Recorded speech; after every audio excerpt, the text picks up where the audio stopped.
Welcome to the No Budget Indie Filmcast, where we dip into the independent film universe to highlight those little films that you might not have heard about elsewhere. Will you agree with our panel, or will they agree with each other? Tune in to find out. I am Milo Dennison, and with me, as always, is Claire Milan Hello. and Cathal Feeney. Hello. Claire, what are we watching this week? So this week we're watching a short film called Found Me. It's directed by David Findlay and it stars an actor in his first role called Michael Hondrier. It's a film set in Quebec in Canada and it's in French. It deals with a guy who's kind of living a boring everyday life. He's getting up, going to work, living a very mundane life until he hears the sounds of a wrestling match. He goes to investigate and he discovers this crazy big wrestling event going on. And I don't want to spoil it too much, but his life, there's a spark goes into his life and things look up. And it's kind of a fascinating film because there's very few words in it. It's very like a music video in parts because there's this music throughout it, and it's all about kind of looks and the camera work and kind of setting the scene. And I just thought it was really really good, really well done. Especially I love the cinematography. Like it really showed the landscape and I loved some of the shots. There's one shot in the corridor which looked really well, and even the wrestling match and the actor as well, Michael Hondrier. There's something about him that really he captures this essence of this guy who's living this boring life, and then just this spark ignites and when he sees this wrestling match. And I thought it was really really interesting film. So what do you think of it? Yeah, I agree. Like right off the bat, the production design and cinematography is just lovely in this film. Like, and you're right when you compare it to a music video because it has there's a very little dialogue, but there's music playing pretty much throughout the majority of the film, and it is like an extended music video telling that story that often goes along with a music video. And for being his first film as an actor, he was really good. He told the story via his expressions and his actions versus a lot of dialogue. And same thing, even the relationship between, I'm assuming his girlfriend or wife or whoever it was, their interactions with the people in the family. And I know we talk about this often on this show, how short films sometimes can have too many locations, which ruins the film. But with this bit, how it was shot, those slices actually worked really well together to carry that story along. And I didn't find that it hindered from the film at all. Yeah, I'll echo what everybody said so far. It's what makes this film is the way it's filmed, the cinematography and the direction, and it's a real film. I mean, it's not just a story that's translating into film.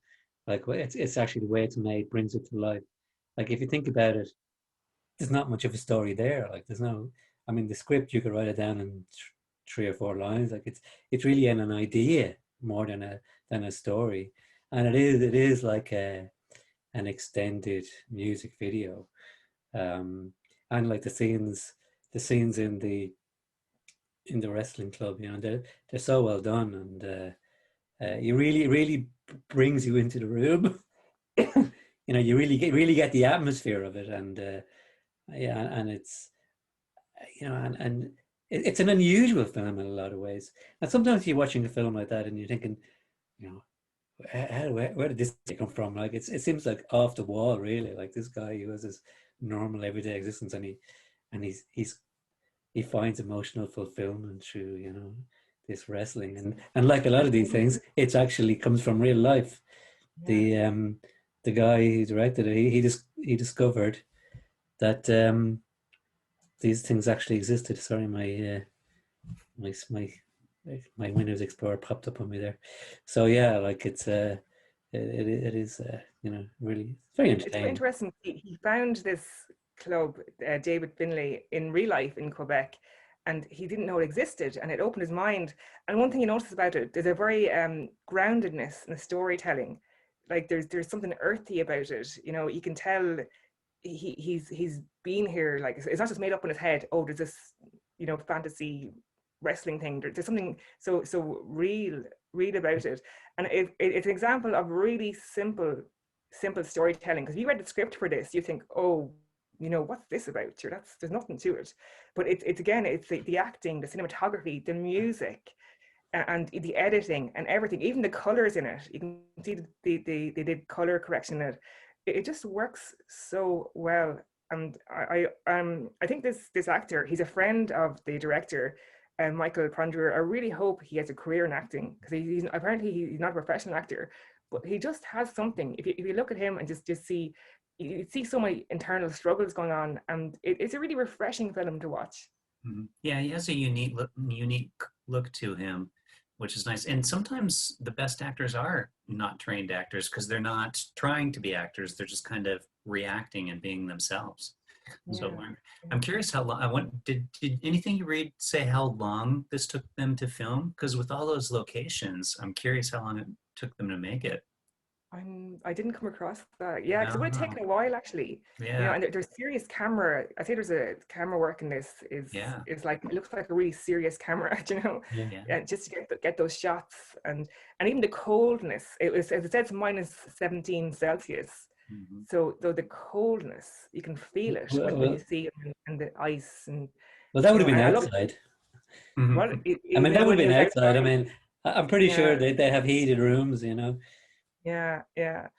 But even like, I'm really into French stuff as well, and the French, it's just so beautiful to listen to as well, you know. But it's because I hadn't really seen many films, like French Canadian films, so I'm curious to see what other ones are like. Yeah. Well, obviously, Fauve was French Canadian, I think, wasn't it? Oh, yeah, okay. It was. Sorry, I forgot about that. So that's the also one or two. Film, this is the second one. So yeah, and that was a good film as well. Yeah. What about the relationship between the guy and his girlfriend? Like, she seemed like really supportive of stuff. So do you kind of question him? I don't know how much I want to say, but do you kind of question like his decision not to tell her certain things about his private life? Like, I don't understand like why he wouldn't say that. Yeah, I actually did think about that. And something that occurred to me as well, like, it almost seems like a dream, the last sequence, you know? So, or maybe the whole thing was like a dream, but especially the last sequence, I was expecting him to wake up, but that did kind of occur to me, and maybe he just thought it was something to be slightly ashamed of, you know, that it was just totally out of kilter with that maybe, you know, their lives and the person he presented to her, like that's the wrestling was too macho or something like that. You see the creative spark, because he's creating music and he gets frustrated. So he has that creative spark. And it's kind of like, say, if you want to become an actor or a filmmaker or writer, sometimes you hide it, you know, from the people close to you, because you're afraid of what they'll think.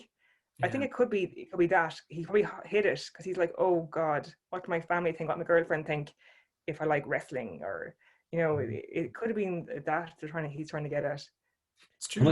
There does seem to be a certain stigma associated to people that are into wrestling, so that does kind of make sense that worry would be there of like, oh, I don't want people to know that I'm into these wrestling. I did find that the scenes where he was sort of looking out the window a little bit cheesy. And it was either almost as if he was either going to discover an underground wrestling club or go to clown school. Longingly looking out the window, and his girlfriend's just looking at him like. And by the way, like with regards to his life, like he looked like he had a pretty decent life. I mean, you know, it's better than mine. You know, so screw him. Like, go and live in North Korea for 10 years. See how he likes. But it's funny because if you took the start of the film and he's down kind of the bottom of the stairs with I think his workmate or his friend, and the last thing on earth you would imagine as an audience member, he'd turn around and find a wrestling club. Do you know what I mean? Yeah, that's the thing. Like, how did he not know that was there? Yeah, exactly. Yeah. As well. Yeah, but it was just as a viewer, you know, if I hadn't read the synopsis, like I would never have predicted that he'd go around the wrestling club, and I loved at the start as well. They showed the big long corridor, and there was a cross as well on the wall, which is kind of interesting. And it just the cinematography of the corridor and the sounds, it planted the seed until you realize what it was about. So that was lovely, and it's funny, it was 9 minutes, but for me it felt a lot shorter. I felt the same, yeah. Yeah. It's pretty strange, you know, because sometimes 9-minute films they go on forever. But I was like, Jesus, that was like 2 minutes or 3 minutes. But I watched it twice, just just to see it again. So that's kind of strange. Yeah. Well, that's a good sign, I guess. Yeah. I'm exactly the same, because this afternoon I said, okay, I'll give this another quick look, and it was like that. Was that 9 minutes, really? Yeah. Yeah. Because there was some other movie we watched that had a really long ending, and it was 12 minutes. The Lazy Susan one that had that super long ending at the end. Oh, hit the credits. Yeah. But yeah, no, it didn't feel like 9 minutes at all. I would have said it was, from feel wise, maybe like a 5-minute film, honestly. 5 or 6 maybe. I think that could have been the editing as well, the really clever editing, and as well as obviously the story, but just the editing, probably the pacing of it really worked. Yeah, so that's good. Okay. Well, review it, rate it. I'll go first since you picked it, Claire. I'm gonna go 4 stars. I really liked it. Yeah. So for me, it was. Sorry. Oh, sorry. You go next. Oh, yeah, I'll go next. So it's a solid 4 stars for me too. Yeah. I really love it. And for me as well. Go on. It was just really a surprise of a film, really beautiful, well shot, brilliantly acted. It's a 4-star film for me as well. Oh, wow. All right. Samey. On the same page. That's again, I think, this is the second time we've done this, or third time. Right. Starting to agree on films. It's going to be a problem. Yeah. Oh my God. Well, No Budget audience, as always, feel free to let us know what you think via any one of our social media channels, Instagram, Facebook, and Twitter. We're at No Budget Show. We will, of course, throw a link to the film in the show notes so you can have a watch of it yourself. And with that, we will say, see you next time. Goodbye. Bye. Bye.